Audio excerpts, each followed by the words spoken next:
በስመ አብ ወወልድ ወመንፈስ ቅዱስ አሐዱ አምላክ አሜን። መጽሐፍ ስንክሳር ዘወርኃ ጥር ዕለት 18 ጥሪ በዛ ዕለት እዚኣ ንቅዱስን ንብፁዕን ንዳዊ ጊዮርጊስ ሓርቃ ሰማዕታት መውዓያ አጽምቱ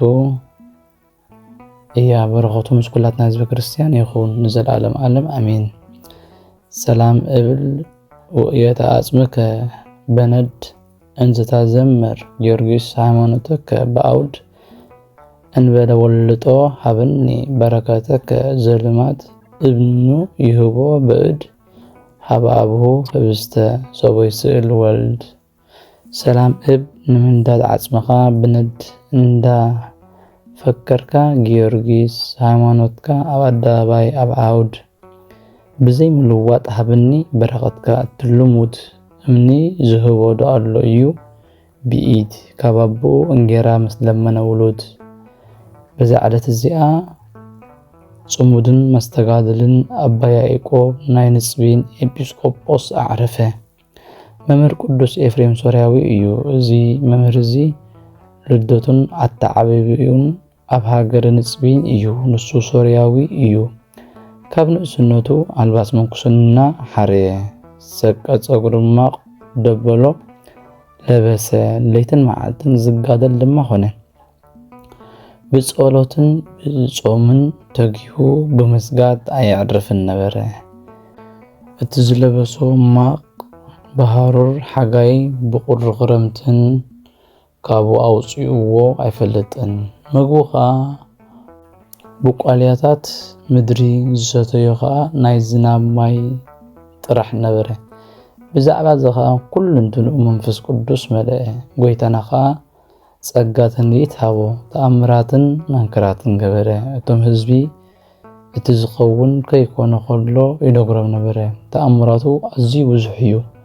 ሓደ መዓልቲ ኣብ ሓደ ፈልፋሊ ማይ ኣንስቲ ብዘይ ሕፍረት ክጻወታ ክሳለቓን ረኣየ እሞ ነታ ፈልፋሊት ማይ ኣድረቓ።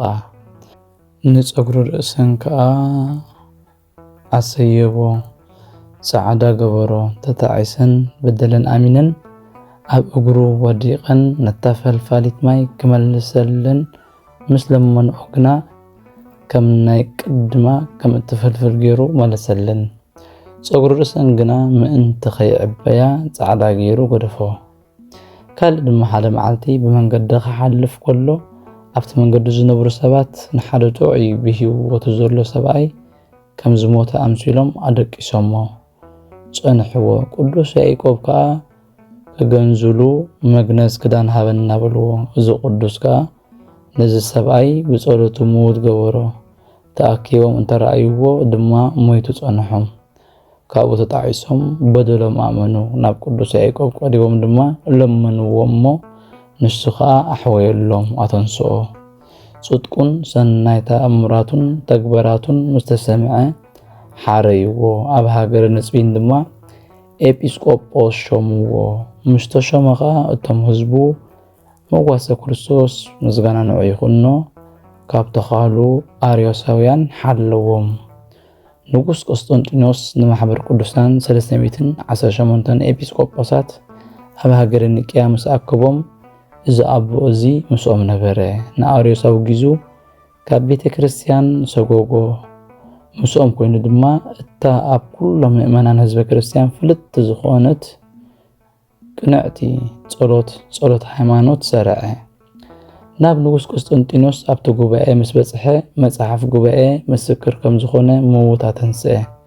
ንጉስ ፋርስ መጺኡ ንሃገረ ንጽቢን ምስ ከበባ እዚ ቅዱስ ያዕቆብ ንኣምላኹ ለሚኑ ብደመና ደሮናን ምጽንጽያታትን ኣምጺኡ ነቶም ሰራዊት ከም ዝነኽስዎም ገበረ።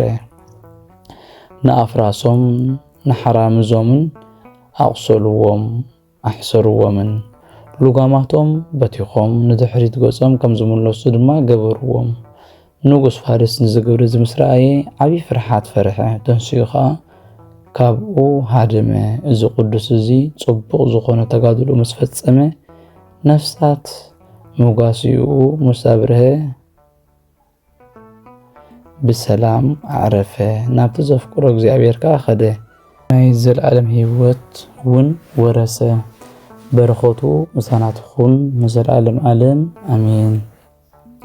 ሰላም ለያዕቆብ በሀገረ ንጽቢን ዘተከስተ አምሳለ ማይቶት ጽዱል እንተያበርህ ጽልመተ እንዘይትዋነይ በማይ ሰበነጸረ አንስተ በነቃማዮን አርአየ ይብሰተ ወምስርተ ርእሶን ጸሊመ ረሰየ ሲበተ ሰላም ንያዕቆብ ኣብ ሃገረ ንጽቢን ዝተገልጸ ዝተኸስተ በተምሳል ብሩህ መብራህቲ ዘብርሀ ጽልመተ ብማይ ዝሳለቓ ምስ ረአየ አንስቲ ኣብ ዛራማየ አርአየ ድርቀተ ንፀጉሪ ርእሰን ድማ ጸሊም ከዓ ገበሮ ሲበተ በዛ ዕለት እዚኣ ንማርያን ማርታን ኣሓት አልዓዛር እቲ ጎይታ ካብ ሞታ ዘተንስኦ ምስጋና ንዑ ይኹን መዘከርትአን እያ በረኸተን ምሳናትኹን ንዘለዓለም ዓለም አሜን። ዘቕረብክዎ ማህሌት ኣዘኻኺረ ኣእላፍ ካብቶም ኣዘውቲሮም ዘገልግሉኻ ኩሉ ግዜ ብዘይ ምዕራፍ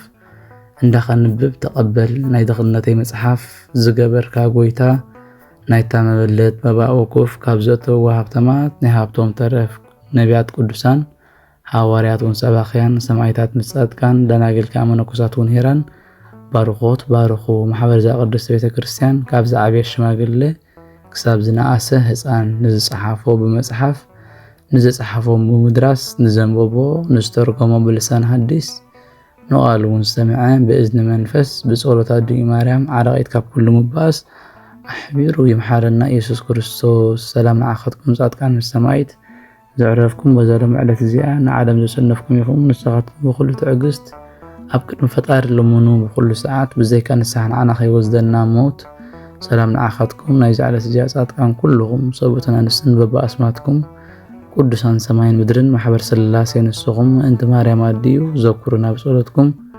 ንኽትሕልወና ተማሂጽና ኣለና ብናይ ክርስቶስ ደም